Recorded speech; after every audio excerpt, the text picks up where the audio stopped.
창세기 47장 29절부터 31절까지 함께 읽습니다.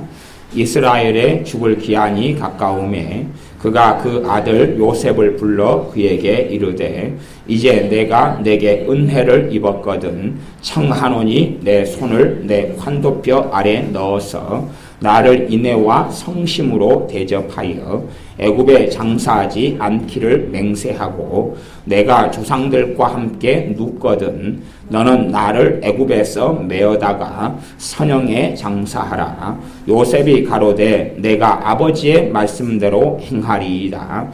야곱이 또 가로되 내게 맹세하라 맹세하니 이스라엘이 침상머리에서 경배하니라. 아멘.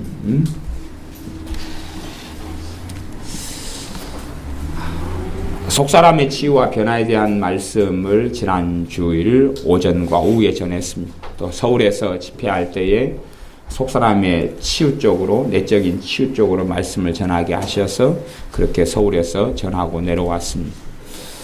우리의 심령과 삶 속에서 우리의 속이 새롭게 되고 우리 안이 자유케 되며 눌린 것에서 풀어지는 것 정말 중요한 일입니다.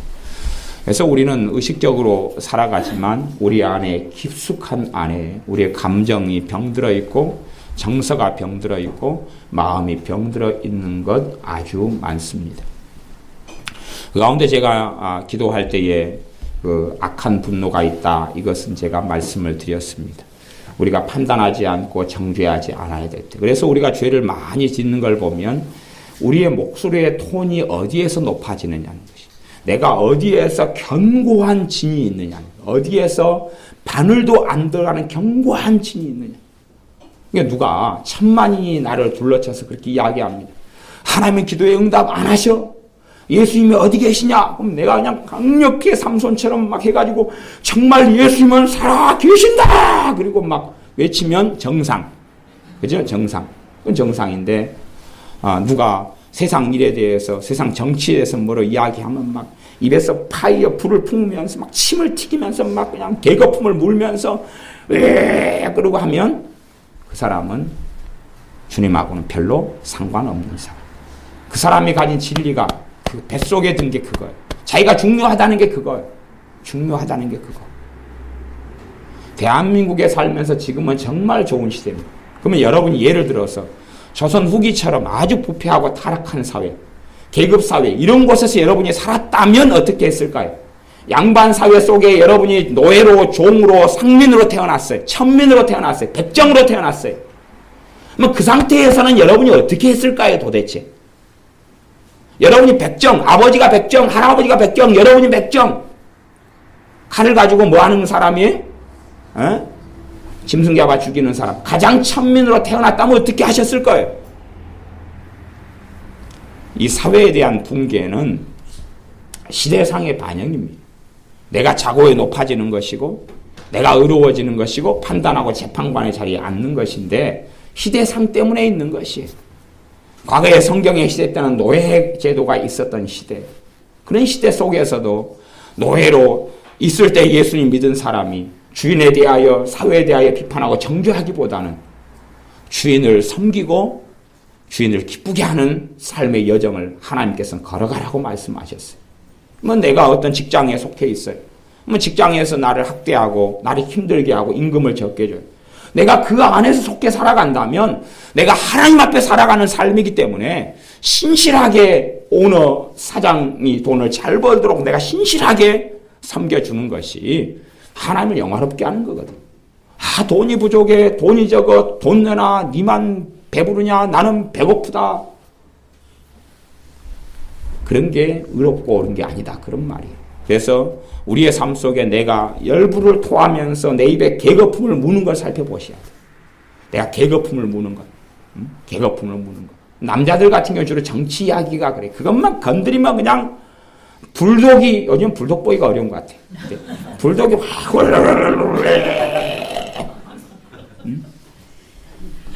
주님께서 어떻게 기뻐하시냐고 그 뱃속에가 도대체 진리가 뭐냐는 것이 그가 가진 진리가 그 안에 주님이 계시느냐 뭐가 있느냐는 것이 뭐 때문에 싸우냐는 것 뭐 때문에 분노하고 뭐 때문에 목소리를 높이냐는 것이 예수님의 사람들이 정말로 주님 앞에서 살아가는 사람들은 주님 때문에 목소리를 높여. 아무도 기도 응답이 안 된다 그럴 때에 또한 내가 기도해도 10년 동안 아무런 응답이 없다 할지라도 그러나 주님이 지금 일하고 계신다라고 목소리를 높이는 사람. 심지어는 30년을 기도했는데 기도 응답 못 받고 내가 죽을 때가 됐을지언정 그러나 주님께서는 일하고 계심을 내가 믿고 죽는다고 그렇게 말할 수 있는 사람을 통하여 하나님이 영광 받으신다는 겁니다. 그런데 자잘하게 응답이 있냐 없냐 그래서 하나님 말씀을 내가 붙잡고 하나님 말씀으로 투쟁하기보다는 이상한 변태적인 쓰레기들을 먹고 그걸로 가지고 그냥 견고한 진을 만들어 가지고 그래서 하나님 말씀이 들어갈 자리가 없는 거예요. 하나님 말씀이 어디 들어가겠어요? 안에가 견고한 진이 있어서 건들면 그냥 팍 그리고 파이어 그리고 침이 튀기고 막 불똥이 튀기는 것이 있는데 그래서 우리가 판단하고 비판하고 정죄하고 재판관의 자리에 앉아서 살아가는 것은 하나님 앞에 정말로 교만하고 방자한 일입니다. 하나님 말씀에 판단하지 말라 비판하지 말라 얼마나 많이 말씀했어요. 헤아리지 말라 너희가 재판관이냐 복종하라 순종하라 얼마나 많이 이야기했어요. 소기의 경읽기처럼 돼버리면 안 되는 것입니다. 하나님 말씀이 있으면 내가 순종해야지. 하나님 말씀이 있으면 그 말씀 앞에 엎드려야지요. 그렇기 때문에 우리 안에 하나님 말씀이 들어갈 자리가 있어야 됩니다. 그래서 우리가 판단하고 비판하고 정죄하는 가운데는 생겨나는 게 분노가 생겨나요. 분노가. 막 자기는 의분이라고 생각해요. 자기는 의로운 분노라고 생각해요. 자기는 정의라고 생각해요. 자기의 정의. 예수님 때문에 안 믿는 사람이 있고 내 형제 가족이 있었을 때 예수님께서 너의 죄를 위해 죽으셨는데 너가 왜 주님께 안 돌아오느냐 그리고 파이야 그리고 침을 튀기는 그런 사람이 돼야지 되는 것입니다. 주님께서 너를 사랑하신다. 그러니 존만할 때 돌아와라. 啪! 그리고 품어야지. 근데 쓸데없는 것 가지고 그렇게 해서 주님 앞에 섰을 때 너가 뭐 가지고 분노하고 살았느냐. 사회 정의를 위해서 제가 부르짖었나이다. 잘했다. 지옥에서 네 친구들하고 보내라. 어떻게 할 거예요? 주님하고 상관없이 나를 따라오너라 했는데 주님의 길을 걸은 게 아니라 주님께서 그 불합리한 사회를 개혁하시려고 사신 게 아니에요. 사도 바울이 불합리한 사회, 고대 사회를 개혁하려고 산 게 아닙니다. 그 노예제도로 해방시키려고 산 게 아니에요. 링컨 같은 사명을 받은 사람은 노예제도로 해방시키는 데 쓰임받았지만 그러나 정말로 하나님의 사람들은 시대 발전상에 있는 어떤 제도들을 고치려고 온 사람들이 아니에요. 주님을 영화롭게 하려고 태어난 사람들이고 주님과 함께 믿음의 여정, 믿음의 길을 걸으려고 이 땅에 살아나가는 사람들입니다. 여러분이 대한민국 땅에 살다가 아프리카에 내전이 일어난 땅에 여러분이 산다고 생각해 보세요. 그럼 도대체 붕괴할 일만한 것이 얼마나 많겠어요? 얼마나 많겠어요? 정부를 판단할 만한 것이 얼마나 많겠어요? 죄 지을 게 얼마나 많겠냐 그런 말이에요. 대한민국 사회는 굉장히 건강하고 좋은 사회입니다. 물론 한쪽으로는 정말 건강하지 않습니다만은 현재 우리가 누리고 있는 관점에서 본다면 그렇다 하는 말입니다. 그래서 우리가 잘못된 분노와 판단과 정죄를 가지고 살아갈 때 우리 안에 온갖 쓰레기들이 만들어지는데 그건 주님 앞에 엎드려야 되는 문제입니다. 엎드려야 되는 문제. 그래서 그런 문제는 처리돼야 될 문제가 됩니다.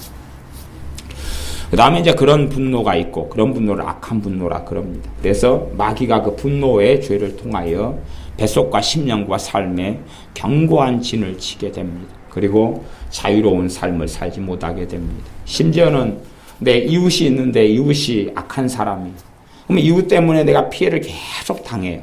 당하면 내 안에 막 분노가 생겨나겠지. 근데 분노가 막 생겨나요. 저 사람이 잘못했고 나는 잘못하지 않았는데 저 사람이 애매하게 나를 막 힘들게 해요. 그러면 내가 막 분노가 생겨날 거 아니에요. 문제는 내가 주님과 관계가 멀어지고 만다는 사실입니다. 저 사람이 잘못했고 내가 잘못하지 않아서 피해를 당해서 분노가 계속 솟아나도 주님과 관계가 나하고 멀어지고 주님의 평강이 내게서 사라져가기 시작합니다. 주님 앞에서는 우리가 억만 가지 죄를 가진 죄인들입니다. 우리가 말로 다 할 수 없이 많은 죄를 가지고 있는 사람들입니다. 물론 그 사람이 하나님 말씀 깨닫지 못할 때는 믿음이 어릴 때는 내가 죄가 100개가 있구나. 100개가 있어. 그러다가 하나님 말씀 더 잘 알고 거룩하신 주님을 더 잘 알고 거룩하신 하나님을 더 잘 알다 보면 내 죄가 100개가 아니라 1000개였었네. 조금 더 믿음이 성장하다 보면 내 죄가 10,000개였었네. 최근에 성경 기대회를 했죠. 그 가운데 문제 중에 하나가 그렇습니다. 믿음으로 행치 아니한 모든 것이 죄니라. 꽤 고급 말씀입니다. 고급 말씀. 믿음으로 행치 아니한 모든 것이 죄니라. 여러분이 믿음으로 행치 아니하면서 밥 먹은 거 죄입니다. 말한 거 죄고요. 생각한 거 죄고요. 믿음으로 행치 아니한 여러분이 먹고 입고 살고 화장실이라는 게 다 죄입니다. 믿음으로 행치 아니한 모든 것이 죄. 그것 때문에 주님 앞에 섰을 때에 심판을 받게 됩니다.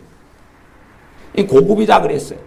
어린 신앙 때는 이런 말씀이 무슨 말씀인지 몰라요. 믿음으로 행치 아니한 모든 것이 죄라는 것이 무슨 내용인지를 몰라요. 여러분이 믿음이 성장하다 보면 이것이 이 죄를 이야기하는 거구나. 누구든지 예수님을 사랑치 않는 자는 저주를 받을지어다. 예수님을 사랑하는 속에 들어가니까 그때야 눈이 띄어져서 내가 과거에 예수님을 사랑하지 않았구나. 내가 과거에 예수님을 사랑하지 않았구나. 예수님을 사랑하는 사람은 예수님의 말씀과 예수님의 계명에 순종한다라고 말씀했는데 내가 예수님을 사랑하지 않았구나.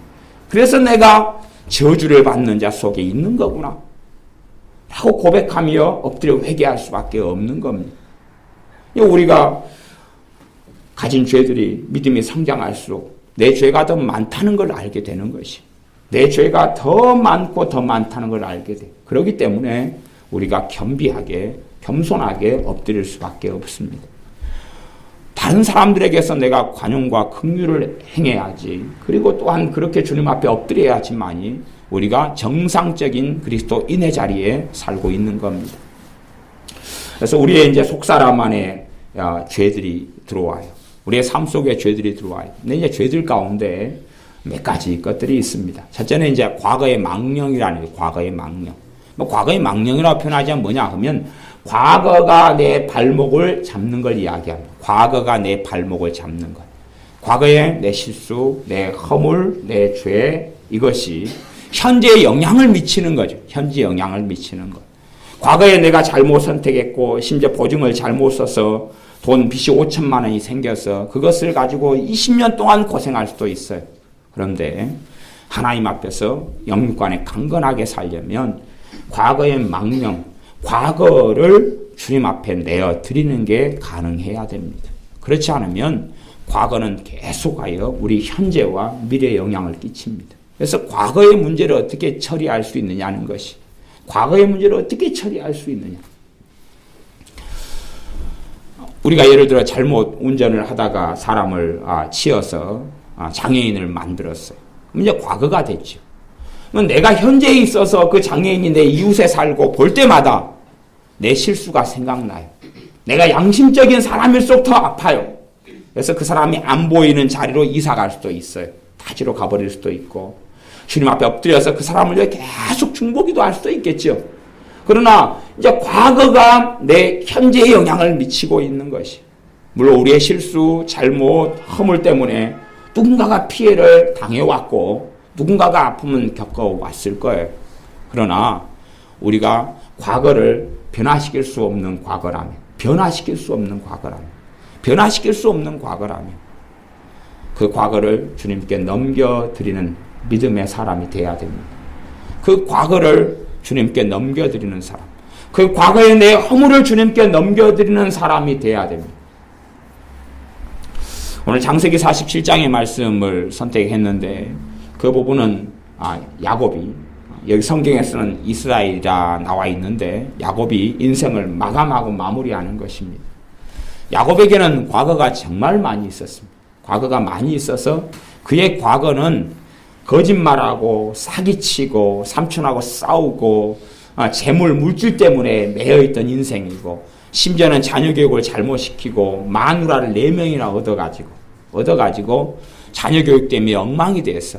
어떨 때는 딸이 강간을 당하기도 하고 그 딸의 형제들인 시므이와 레이가 악한 계교를 발해서 한 마을 사람들의 남자들을 싹 시몰살을 시켜버리고 다 죽여버리는 대형 살인마들이 됐고, 자기의 장자는 자기 4명의 그 자기 아내들 가운데 하나를 또 이렇게 침상에 올라가서 더럽히기도 하고, 별 일이 다 있었고, 야곱의 인생과 삶에도 아픔, 실수, 실패, 죄로 얼룩진 삶을 살았습니다. 근데 그가 인생을 다 마무리하면서 47장 31절을 보면 야곱이 또 가로되 내게 맹세하라 맹세하니 이스라엘이 침상머리에서 경배하니라. 자신의 인생과 삶 지나왔던 과거를 주님 앞에 그럼에도 불구하고 주님을 경배하는 사람, 그리고 인생을 마무리했어. 마무리하기 전에 아들들을 하나님의 이름으로 축복하고, 그리고 인생을 마무리했어. 그렇다는 이야기는 야곱이 그의 과거에 언제까지나 매여있지 않았다, 그런 이야기입니다. 그의 과거에 언제까지나 매여있지 않았다는 이야기. 요 창세기 49장과 50장으로 넘어가면 50장에는 우리가 좀 잘 아는 이야기가 있습니다. 50장에는 어떤 이야기가 있냐 그러면 야곱이 죽습니다. 죽은 다음에 이제 야곱의 아들이 12명이죠. 12명인데 12명 가운데 이집트 애굽의 총리였던 요셉이 있습니다. 근데 요셉이 있는데 그 요셉이 총리가 됐는데 요셉의 형들이 과거에 요셉을 죽이려 했고 요셉을 노예로 팔았던 형들이 있습니다. 그래서 아버지가 돌아가시기 전에는 아버지가 울타리가 됐어요. 너가 권세를 가지고 군사력을 가지고 형들을 죽여버릴 수 있고 노예로 삼아버릴 수도 있어도 형들을 돌봐주고 형들에게 원한을 갚지 말아라. 그렇게 이제 막아줄 수 있었다 그 말이에요. 그런데 아버지가 덜컥 돌아가셨어요. 돌아가시니까 형들이 초비상이 됐어요. 이제 아버지가 없으니까 요셉이 우리에게 원수를 갚을 거야. 요셉이 우리를 죽여버릴 거야. 요셉이 내 아내와 우리의 자식들을 노예로 삼아버릴 거야. 그러니 큰일 났다. 그러면서 요셉의 형들이 모여서 의논을 한 다음에 요셉을 찾아옵니다. 그 장면이 50장에 나옵니다. 50장 15절부터 제가 읽어보겠습니다. 요셉의 형제들이 그 아비가 죽었음을 보고 말하되 요셉이 혹시 우리를 미워하여 우리가 그에게 행한 모든 악을 다 갚지나 아니할까? 이 요셉의 형들이 과거에 죽이려 했고 노예로 팔아버렸던 죄와 허물이 있어요. 그런데 문제는 요셉은 용서했다는 것이 문제가 됩니다. 용서했다는 것이 문제가 돼요. 요셉은 용서를 했는데 형들은 과거에 잡혀 있어요.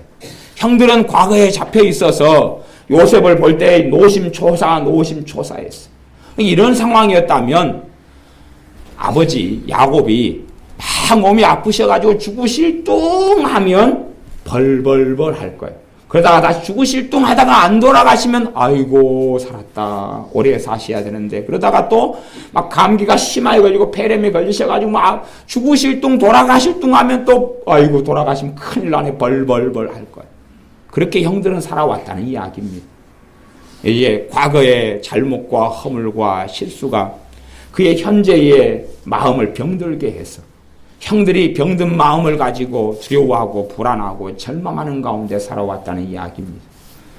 그래서 요셉이 그렇게 이야기합니다. 이 16절에는 이제 요셉에게 형들이 먼저 하는 이야기가 나오는데 16절 요셉에게 말을 전하여 가로되 당신의 아버지가 돌아가시기 전에 명하여 이르기를, 이제 안 했던 이야기를 거짓말합니다. 유언처럼 형들이 거짓말하는데 너희는 이같이 요셉에게 이르라 내 형들이 내게 악을 행하였을지라도 이제 바라건대 그 허물과 죄를 용서하라 하셨다 하라. 그러니까 아버지가 유언했다. 우리 용서하라고. 근데 요셉이 용서한 지 오래됐거든요. 오래됐어요. 자기를 노예로 팔아버리는 그 잘못과 허물, 형들의 허물에 대한 용서한 지 오래됐어요. 근데 형들은 사실은 용서받지 못했어요.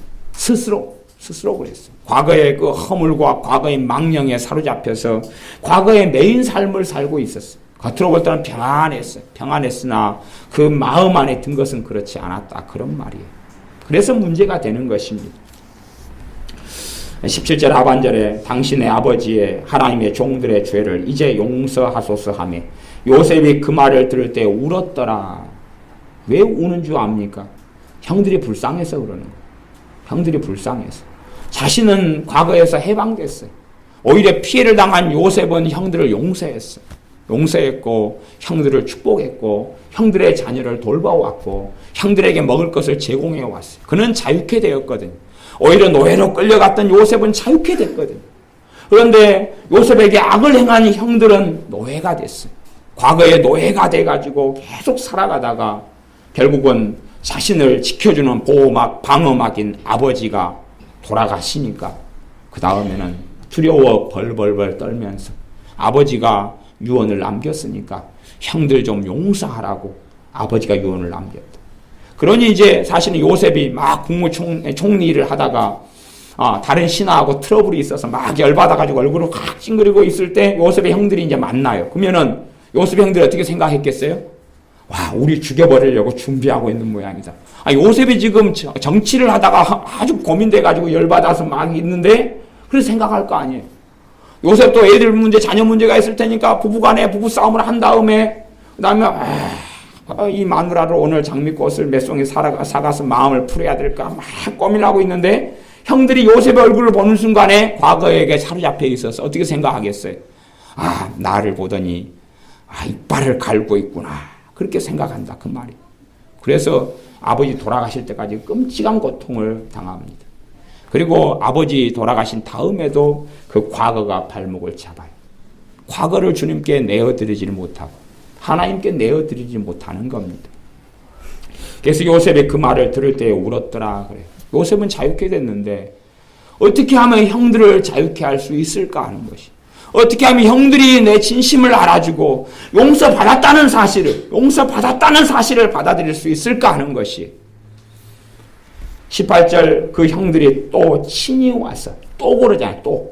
또 친히 와. 직접 다시 와가지고 요셉의 앞에 엎드려 가로되 우리는 당신의 종이니이다. 요셉의 마음을 풀려고 절을 하면서 당신의 종이다. 그 말 당신의 노예입니다. 그리고 형들이 엎드려 절을 해요. 19절에 요셉이 그들에게 이르되 두려워 마소서. 내가 하나님을 대신하리이까. 당신들은 나를 해하려 하였으나 하나님은 그것을 선으로 바꾸사 하나님을 걸고 이야기를 합니다. 오늘과 같이 만민의 생명을 구원하게 하시려 하셨나니 당신들은 두려워 마소서. 두려워서 벌벌벌 떨었어요. 진실하고 진리하고는 다르다 그 말이에요. 이 속에가 형들이 병이 들어가지고 두려움 속에 사로잡혀 살았어요. 우리의 삶 속에 우리의 과거의 실수와 잘못으로 인하여 누군가가 피해를 당해서 우리를 심지어는 용서를 안 할 수도 있습니다. 그러나 정말로 여러분이 예수를 믿는 사람들이라면 예수를 신뢰하고 의지하는 사람들이라면 내 그 과거의 허물과 실수와 죄를 위해서 주님께서 죽으셨다는 것을 인정하셔야만 합니다. 정말로 내가 예수를 믿는 사람들이라면 과거에 바꿀 수 없는 허물과 내 죄를 위해서 주님께 십자가에서 달리셨다는 것을 인정하셔야 됩니다. 그렇기 때문에 과거의 어떤 허물과 잘못에 대하여 반복적으로 회개하는 것은 어리석은 일이 되고 불신앙이 됩니다. 과거에 바꿀 수 없는 사건. 이 땅을 살면서 많은 가정이 이혼하고 깨지기도 합니다. 그러면 이혼이라는 것을 하고 싶어 하는 사람을 혹시 보셨나요? 헤어지고 싶어서 결혼하는 사람을 보셨나요? 그렇지 않고 다 잘 살고 싶어서 합니다. 그러나 이혼을 불가피하게 합니다. 그러면 그에 대한 죄책감과 정죄감을 지니게 되는 것이 사람입니다. 바꿀 수 없잖아요. 물론 다시 회복하고 어떻게 하는 여정을 걸어갈 수도 있겠지만 이제 더 이상 바꿀 수 없는 것이 되어버렸다면 그렇다면 내가 그것을 주님 앞에 가지고 나아가는 것을 배우고 그 믿음의 여정을 걸어가야 한다 하는 것입니다. 그러지 내가 바꿀 수 없는 걸 가지고 주님 내가 죽일 년입니다. 죽일 놈입니다. 내가 나쁜 놈입니다. 회개합니다. 그런 회개는 과거가 그 사람의 속에 들어와서 과거로 인하여 마음에 병들었기 때문에 나오는 거짓된 회개. 오히려 불신앙과 어리석음이 되고 맙니다.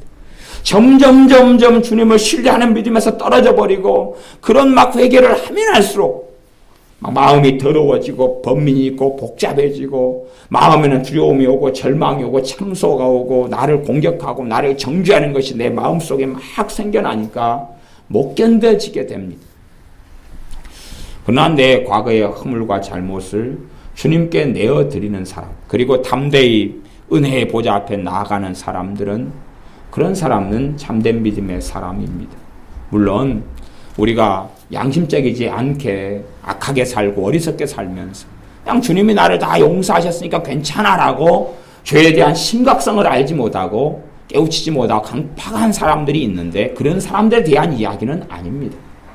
나는 과거에 무슨 일 했더라도 주님 다 용서했으니까 괜찮아 하는 그런 사람들 이야기를 하는 게 아니고, 대부분의 예수를 믿는 사람들은 그런 사람들이 아니라 마음 안에 그것 때문에 양심과 심령 속에 병들어버리는 무거운 짐을 짊어지는 사람들에 대한 이야기입니다.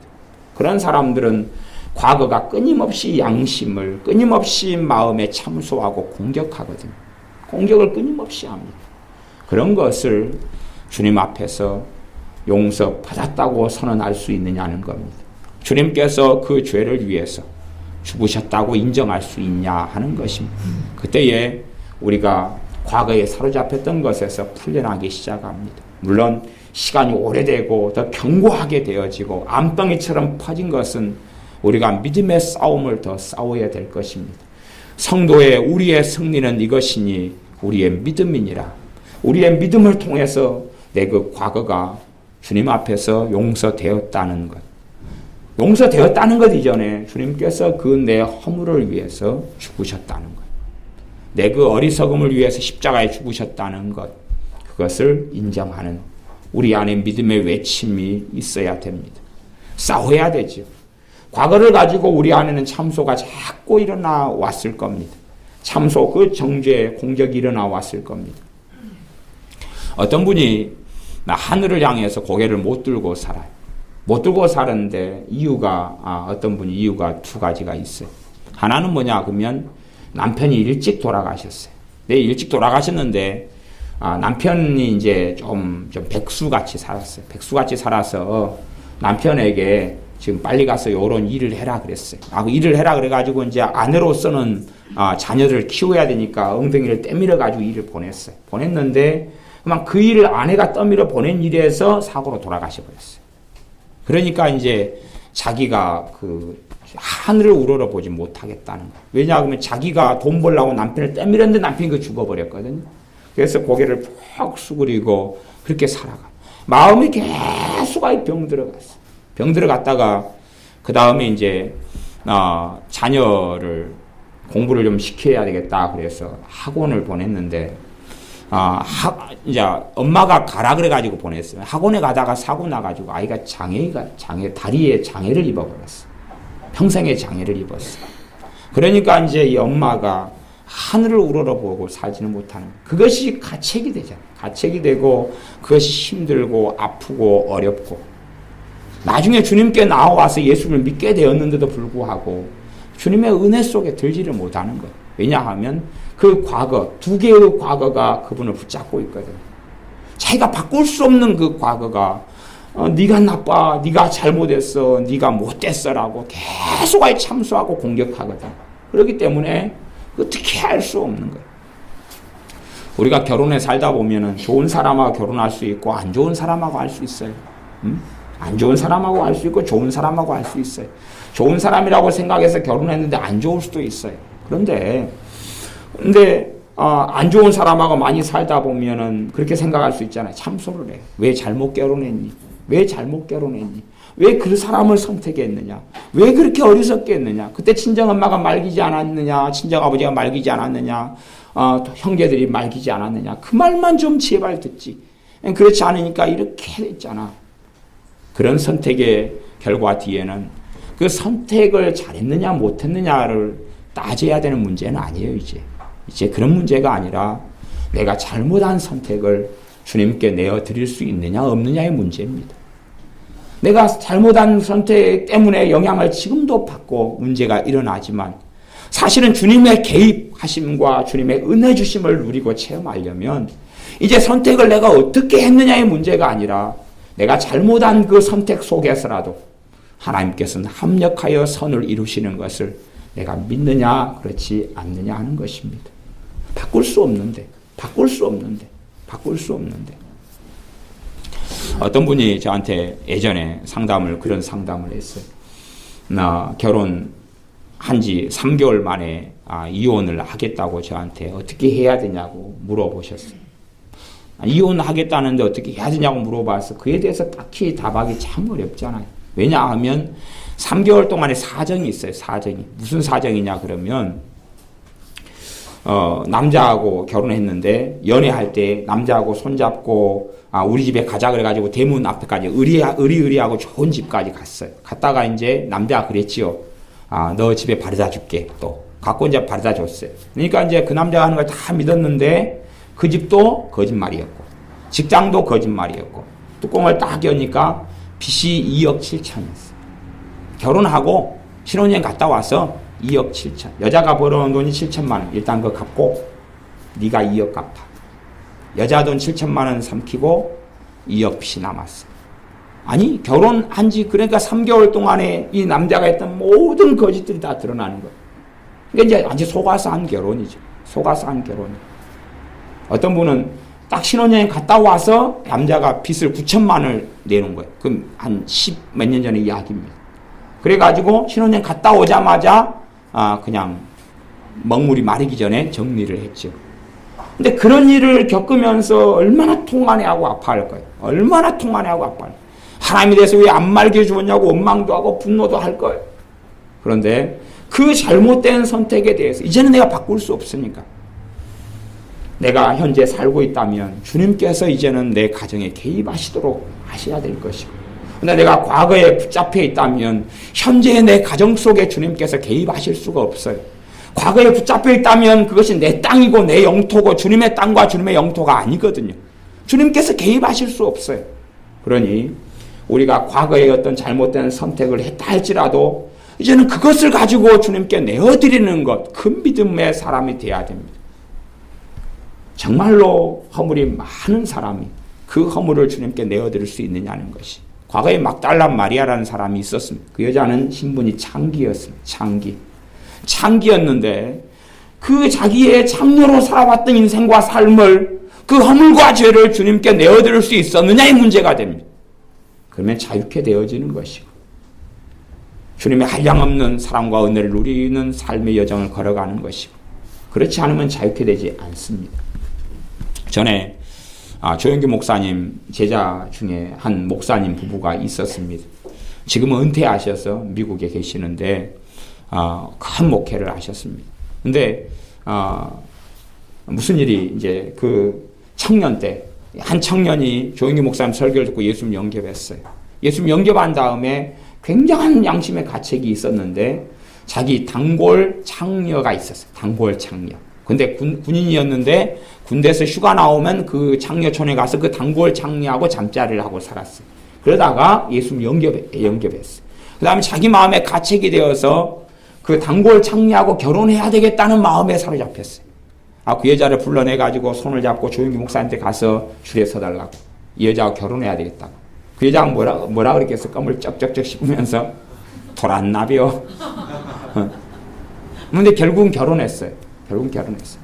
근데 이 여자분이 이제 목사님 사모님이 결국은 이 청년이 신학을 하고 목사님이 되시고 이제 여자분은 사모님이 되고. 그런데 과거에 그 상처가 얼마나 많겠어. 학대받은 것, 억압받은 것 상처가 그렇게 많아. 그렇게 많아서 항상 그 사모님은 그렇게 생각했대요. 부부싸움도 너무 징그럽게 많이 했는데 입에서 이 창녀야 이야기 딱 한마디 나오면 헤어지겠다고 항상 수십 년 동안 마음속에 붙잡고 살았대. 근데 남편하고 그렇게 많이 치열하게 싸우는데도 남편 입에서 이 창녀야가 한 번도 나온 적이 없대. 그래서 이 사모님이 오히려 그런 이야기를 했대. 왜 당신은 이렇게 섬기려면 나한테 창녀야라고 이야기하지 왜 그렇게 안 하냐고. 그랬더니 남편 목사님이 하시는 말씀이, 당신은 깨끗한 여자야. 당신이 예수를 믿고 예수를 받아들이면서 당신의 과거의 죄가 깨끗게 되었어. 당신은 깨끗한 여자인데 내가 무엇났다고 주님도 용서한 과거를 내가 당신의 과거를 들먹이면서 이야기할, 나는 그렇게 할 수가 없어. 당신은 깨끗한 여자야. 나는 깨끗한 여자하고 결혼했고 그렇게 살고 있어. 당신하고 나하고 성격이 안 맞아가지고 계속 싸우지만 그러나 당신은 깨끗한 여자니 그런 이야기는 하지 마소. 그것 때문에 이 사모님은 그렇게 성격이 안 맞는데도 버티고 살다가 결국은 목회 정년 퇴임까지 잘 이렇게 하셔서 자녀들도 유학을 다 가고 그래서 우리나라에 알려진 목사님 부부인데 미국으로 이제 가셨는데 그런 이야기가 나중에 이제 나왔어요. 이 사모님도 목사님하고 살면서 문제가 사실은 있었어요. 무슨 문제냐 그러면 사모님 자신이 과거에 잡혀 있었던 거예요. 그러니까 끊임없이 분노가 나타나고 상처가 되고 휘법하고 우리가 내가 못 배운 한이 있다 그러면 배우는 것, 학력에 대한 이야기가 나오면 휘법하잖아요. 휘법해요. 그래서 엉망이 돼버려요. 아니 못 배운 것이 무엇이 대단하길래 못 배운 것이 뭘 주님 앞에 섰을 때에 베드로 사도가 천국문 앞에 서서 학력 중태입니다. 저쪽에 빈집 남은 거 있는가 모르겠는데 저쪽에 가 보라고. 대졸입니다. 조금 공부했네. 한국 국적? 한국 국적에서는 대졸도 명함 못 내밀지. 대학원 박사입니다. 오 대단하시네. 어떤 분이 왔어요. 어디서 학력이 뭐요? 예, 초등학교 중퇴입니다. 그것도 배운 거라고 그랬더니 그분이 베드로 사도한테 그렇게 했다는 전설이 있어요. 베드로 사도님은 초등학교도 안 가셨잖아요. 내가 더 낫구만. 주님 앞에 섰을 때 도대체 그런 학력 가지고 상처를 받을 것이 어디에 있단 말이냐 그 말입니다. 그러니까 우리가 만들어낸 그 상처라든지 그것들을 주님 앞에 넘겨드리는 믿음의 사람이 돼야 됩니다. 그 상처와 아픔 속에 주님을 모셔드려야 되고 내가 변화시킬 수 없는 것을 붙잡고 사는 것이 아니에요. 거기에 매여서 현재 주님과 관계가 문제가 생기고 미래가 문제가 생겨야 되느냐 하는 이야기예요. 그렇게 되어서는 안 됩니다. 내가 바뀔 수 없는 것은 주님을 믿어드려야 됩니다. 반드시 주님을 믿어드려야 됩니다. 그 과정 가운데 두 개가 필요합니다. 하나는 용서의 길을 걷는 것. 하나는 용서의 길을 걷는 것. 또 하나는 그러니까 용서의 길을 걷는 거에 두 가지입니다. 하나는 남을 용서하는 것, 또 하나는 나를 용서하는 것. 나를 용서하는 것. 왜 내가 잘못했고 내가 흠을 졌기 때문에 내가 주님의 용서를 받아들이는 것. 그게 나를 용서하는 것입니다. 주님의 용서를 받아들이는 것이. 주님의 용서를 받아들이는 것. 그래서 기억 속에서는 지울 수 없어도 기억 속에서는 지울 수 없어서 그 기억이 자주 떠올라도 그때마다 내가 믿음으로 싸울 수 있느냐는 것이 그 과거의 기억이 떠오를 때에 주님께서 이것을 위해서 이 허물을 위해서 나를 위해 죽으셨기 때문에 나는 주님을 더 사랑합니다. 내가 어떤 막달라 마리아처럼 창기의 삶이 떠오르면 막달라 마리아 입장은 복잡한 입장입니다. 왜냐하면 지금 같은 아파트 문화가 아니기 때문에 단골 손님을 자주 만나거든요. 길거리에서. 복잡한 입장 아닙니까? 복잡한 입장이에요. 단골 손님을 자주 만나요. 그 동네 사람이시네? 아이고, 우리 모른 체하고 갑시다? 막 그런 일이 벌어지잖아요. 도시문 하면 그냥 비행기 타고 딴 데로 훌쩍 가버리지인데 그 과거의 그 신약시대는 숨길 수 없으니까. 동네에서 어떻게 살아왔는지, 직업이 무엇이었는지, 어떻게 살았는지 산 증인들이 그대로 다 있으니까 숨길 수 없잖아요. 숨길 수 없어요. 그 상황 속에서 막달라 마리아에게는 과거가 계속하여 공격이 왔을 수밖에 없어요. 거기에서 정말 믿음의 사람은 다른 사람이 나를 창기 그리고 판단하고 정죄할지언정 막달라 마리아 같은 믿음의 사람은 주님으로 인하여 그러나 나는 자유하였습니다. 주님으로 인하여 나는 과거에서 노임받았습니다. 주님으로 인하여 나는 용서받았습니다. 나는 주님으로 인하여 자유케 되었습니다. 그러니 세상 사람들은 창기 같은 삶을 산 나를 인정하지 못해도 주님은 나를 수용하고 용납하고 받아들이셨고 내 허물과 창기로서 살아왔던 인생과 삶을 위하여 주님께서 골고다 언덕길을 걸어가셔서 십자가에 못 박혀 죽으셨으니 주님을 사랑합니다. 주님을 찬양하고 주님을 경배합니다. 라고 고백하는 여정을 걸어갔습니다. 우리도 마찬가지입니다. 우리가 장기 막달라 마리아보다 또한 기생으로 살았던 라합, 이런 사람보다 우리가 그보다 나았는지 그렇지 않는지의 문제가 아니라 우리의 과거의 어리석음과 허물을 주님께 내어드릴 수 있느냐 하는 것입니다. 주장할 수 있느냐는 겁니다. 그 허물 때문에 주님이 죽으셨노라. 그 연약함 때문에, 그 실패 때문에, 실수 때문에 주님께서 십자가에 죽으셨노라고, 그것을 담당하셨노라고, 내 죄를 담당하셨노라고 주장할 수 있느냐는 것입니다. 그 사람이 굳건한 믿음의 사람이 되어집니다. 그렇기 때문에 우리가 믿음으로 구원받는 것이고, 믿음으로 인한 사람은 주님을 사랑하지 않을 수가 없습니다. 내 허물이 드러나면 드러날수록 정말로 이것 때문에 주님이 죽으셨습니다. 어떤 어리석은 사람들은 주님을 믿기 전에 죄들은 다 어떻게 믿음으로 해결한다고 덮어씌우고 신학적으로, 그 다음에 이제 그 이후에 지은 죄들은 자기의 의로움과 자기의 의지와 어떻게 해결하려고 애를 씁니다.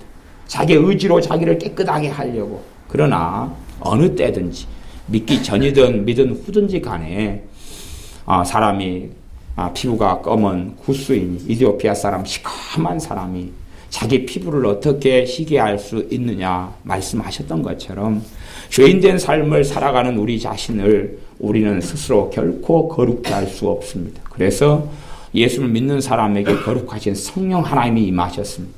거룩하신 성령 하나님이 임하셔서 거룩히 하시는 길을 도와주시려고 찾아오신 겁니다. 그렇기 때문에 우리의 힘으로 거룩하게 되고 깨끗하게 될 수는 없어요. 회개할 수는 있고 엎드릴 수는 있어도 주님의 피가 나를 씻어야 되고 깨끗게 하셔야 됩니다. 그러려면 반드시 우리의 믿음이 필요합니다. 우리의 믿음이 아니고서는 주님께서 나를 깨끗게 하시는 것을 볼 수가 없습니다. 내 의지력을 통해서 내 스스로 내가 바르게 만드는 노력이 아니라 그것 이전에 주님을 믿는 것입니다. 내 허물과 부족함 속에 주님께서 그것을 담당하셨다는 것을 믿는 믿음, 그 믿음을 가진 사람들, 다른 사람들은 그럴 거 아니에요. 너가 양심도 없냐고. 내 마음 안에서도 그렇게 참소할 것 아니에요. 너가 양심도 없냐고. 우리가 교통사고를 내서 누가 장애인이 됐는데 나는 자유하였다라고 하면 양심도 없냐고. 그런 사람과 두 종류의 사람이 있다니까요. 강팍한 사람들. 잘못해놓고도 잘못한지를 모르면서 괜찮다고 하는 사람들. 그런 사람들이 주님과 관계가 없지만 정말 예수님의 사람들은 오히려 양심이 민감하고 예민하기 때문에 끊임없이 참소를 당하고 고통을 당합니다. 그래서 과거에 붙잡혀서 살아가는데 정말 예수님의 사람들은 과거에 붙잡혀 살기보다는 주님으로 인하여 해방되고 노임받습니다. 그래서 이 요셉이라는 사람은 과거에서 상처에서 해방된 사람입니다. 형들이 노예로 팔았는데 형들에 대한 증오심이 아니라 형들을 용서하는 길을 걸어갔고 오히려 형들의 가족을 먹여 살리고 형들을 먹여 살리는 여정을 걸어갔습니다. 우리가 그 정도까지 이르러야지 주님 앞에 섰을 때에 참 너가 정말로 잘했다. 내가 원수를 용서할 뿐만 아니라 그를 먹이고 입히우는 여정까지 걸어갈 때 그 정도 이제 되면 우리가 주님 앞에 섰을 때에 별로 부끄럽지 않게 될 것입니다. 목마르면 마실 걸 주고 배고프면 먹을 것을 주고, 그래서 사실은 끈질기게 결혼 생활을 잘하시는 분들은 큰 축복을 받습니다.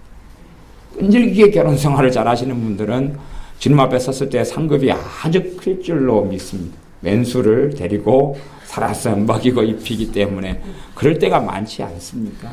원수를 끊임없이 밥을 먹이고 끊임없이 꽃다발을 사서 갖다 바치고, 그래서 원수와의 적과의 동침인데, 동침이 국물 말고 적과의 동침, 함께 살아가는 것인데 내가 주님의 사랑으로 밥을 주고 섬기고 사랑해주고, 그건 쉬운 건 아닙니다.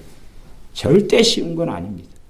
그 적이 더 무서운 적일수록 힘들고 어렵습니다. 물론 우리가 다 감당할 수 없을 때도 있습니다만은, 그러나 우리의 삶의 여정 속에 때로는 함께하고 때로는 그래서 용서해주고 축복의 길을 걷는 것이 그 어떤 위대한 삶을 사는 것보다 주님께서는 위대하다라고 말씀하십니다. 우리가 대단하게 사회적으로 지위가 높아지고 대단한 아름다운 자리에 서기보다는 내가 용서의 여정을 걷고 길을 걷는 것이 주님 앞에 섰을 때에 부끄럽지 않게 됩니다. 용서의 길을 걷는 사람은 주님의 용서를 아는 사람일수록 용서의 길을 걷습니다. 그래서 과거의 망령에 사로잡힌 사람들은 용서하기가 그렇게 어렵습니다. 과거에 내 잘못과 허물에 붙잡혀 있는 사람은 용서가 어려워요. 그러나 내 과거의 허물과 잘못을 주님께 넘겨드리고 주님의 용서를 누리고 체험하는 사람은 상대적으로 용서가 쉽습니다. 용서가 쉬워요. 이번에 집회할 때 보니까 배신과 배반을 많이 당하셔서 인생과 삶이 정말로 고통을 받는 분들이 여러분이 오셨더라고요. 그런데 자신이 주님의 용서를 누리는 사람은 그 배신당했던 고통에서 자유케 되어져요. 이게 여러분들이 이제 사람이 무섭다 그러죠. 사람이 무섭다고. 사람 만나는 게 무섭다고. 모르는 사람을 만나는 게 떨린다고. 또 저 사람이 배신자일 수 있고 나에게 상처 주는 사람일 수 있으니까. 하지만 과거에서는 반드시 우리 주님으로 인하여 노임받아야 됩니다. 그래서 내가 주님의 용서를 누리고 받아들이는 사람은 용서가 쉬워요. 용서가 쉬워요. 쉽다는 것이 너무나 단순한 말인지 몰라도 용서가 더 우리가 생각하는 것보다 쉽습니다. 그러나 과거의 망령에 잡혀있는 사람은, 내 과거가 주님의 피로 씻겨지지 않은 사람은, 내가 주님께서 그 죄를 위해 죽으셨다는 것을 받아들이지 않는 사람은, 현재의 나를 아프게 하는 사람을 용서한다는 것은 너무나 어렵고 어려운 일입니다. 단추가 잘못 채워진 거지. 단추가 잘못 채워진 것입니다. 보일러를 틀어야지 방이 따뜻해지는 것처럼, 난방기를 가동을 시켜야지 따뜻해지는데 에어컨을 틀어놓고 따뜻하기를 바라는 사람하고 똑같습니다. 변태적이죠.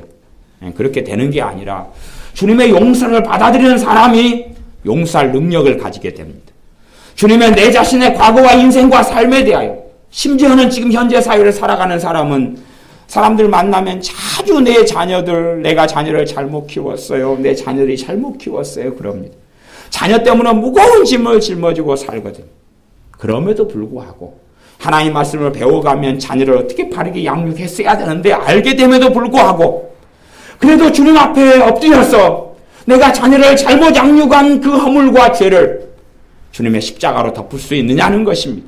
그때에 이제 주님께서 내 자녀들의 인생과 삶에 내 기도를 통하여 관여할 수 있는 것 아니겠습니까? 그런데 잘못 키웠어요. 어쩌면 좋아요. 잘못 키웠어요. 어쩌면 좋아요. 내가 자녀들을 위해 하는 기도가 열매를 맺지 않습니다. 내가 잘못 키운 것이 당연하게 하나님 말씀을 통해 보면 있지요. 그런데 그럼에도 그 부족함을 가지고 자책하고 책망하기보다는 회개가 필요한 것입니다. 회개의 본질은 제가 항상 이야기했습니다. 회개의 본질은 죄라는 게 이렇게 있다 그러면 여기 죄다고 치면 죄를 주님께 드리는 것이 회개입니다. 믿음이 없이는 회개가 안 돼요. 이걸 그냥 반복하고 엎조리고 이 죄 때문에 이걸 갖다가 쫙 자기 머리를 때리고 이 나쁜 놈아 썩을 놈아 주님 잘못했어요. 어떻게 이거 고쳐보고 없애볼게요. 이거 다 달아주고 없애보면 나 좀 용서해 주실래요. 그게 회개가 아니라 내 허물과 죄를 드리는 것이에요. 주님 앞에 드리는 것입니다. 믿음이 없는 사람은 회개가 안 돼요. 그래서 그 믿음이 없는 사람은 저한테 묻습니다. 목사님, 제가 거짓말을 많이 했는데 한 100번씩 회개 기도를 하면은 정리가 될까요? 제가 마음속에 분노가 많은데 한 달 동안 작정하고 회개 기도하면 이 분노가 없어질까요? 그럽니다. 그 사람은 믿음이 뭔지를 모르는 사람입니다. 그게 아니라 드릴 때에 없어져 가요. 내 허물과 죄를 주님께 내어 드리는 것이 회개입니다. 그게 회개의 본질이에요. 내 죄를 드리는 게 회개예요. 내 죄를 나를 고치는 게 회개가 아니에요. 죄를 드려야지 주님께서 회개라는 통로를 통해서 내 삶과 심령과 마음속에 관여하시게 되는 겁니다.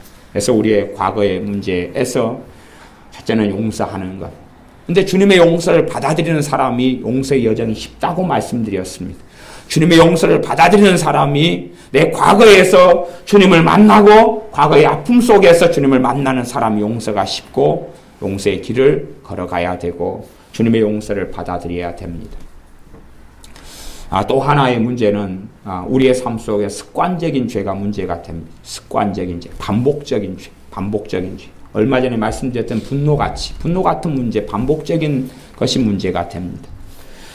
이 분노라는 어떤 반복적인 것, 근심이라는 두려움이라는 어떤 반복적인 죄를 도대체 어떻게 해결해야 될 것이냐. 해결하는 방법은 많이 있습니다. 그 중에 이제 하나를 말씀드리면, 봐보세요. 우리가 분노를 어제 냈습니다. 그저께 냈습니다. 그거제 냈습니다. 그럼 그 가운데 이제 어떤 사람이 있을 수 있냐 그러면, 물론 한 달 전에 분노한 것을 가지고 회개를 하겠죠. 대판 싸우고 난 다음에 주님 또 제가 혈기를 부리고 못된 성과를 부렸습니다. 용서해 주십시오. 그러겠죠. 그렇게 딱 한 다음에 돌아놓고 난 다음에 그냥 성질이 또 나가지고 파이어 그리고 화염 방사기를 발사했습니다. 그러고 난 다음에 아이고 아까 회개기도 했는데 또 그러네. 그리고 또 회개를 합니다. 그래가지고 아이고 그랬는데 또 가니까 또 왼수 같은 인간이 기다리고 있어서 또 그냥 또 했습니다. 그러니까 다시 또 아이고 또 그랬네. 자고 일어나자마자 또 열받게 누군가가 하는 것입니다. 그래서 또 쏩니다.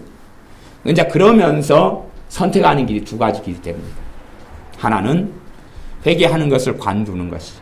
나도 양심이 있는데 어제도 성질 냈고 그제도 성질 냈고 그제도 성질 냈는데 계속 몇 번까지는 내가 하는데 내가 또 오늘 회개해놓고 내일도 또 성질 낼 것이 뻔하니까 고치기 전까지는 안 해야 되겠다 하는 사람.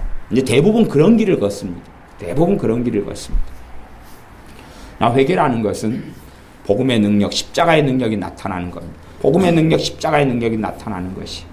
그래서 내가 정말로 오늘 분노하고 그 다음에 한 시간 뒤에 또 분노하도 믿음으로 주님 앞에 엎드릴 수 있느냐가 그 습관적인 분노의 문제를 해결할 수 있는 키워드가 되는 것입니다.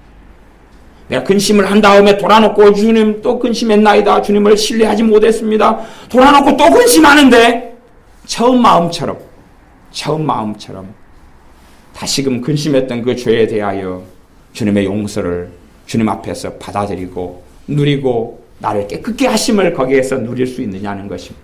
그것이 반복되어지면 습관적인 죄는 깨져나가기 시작합니다. 왜냐하면 습관적인 죄라는 것은 그 사람 안에 견고한 진이 쳐져 있다는 이야기거든요. 그래서 깨져나가는데 처리되고 때론 치유되고 깨끗게 되는데 시간이 오래 걸리는 것입니다. 단회적으로 어떻게 되는 문제가 아닐 때가 많거든요. 그러니 여러분이 한 달 동안에 분노를 50번을 내면 똑같이 내가 처음 짓는 죄처럼 50번을 분노낸 다음에 한 번 분노내고 다시 주님 앞에 그것이 그래서 여러분이 5번째 이제 한 달 시작해가지고 5번째 분노를 했어요. 그럼 5번 분노한 다음에 어제 4번째 회개했고 3번째 회개했고 2번째 했고 1번째 했어요.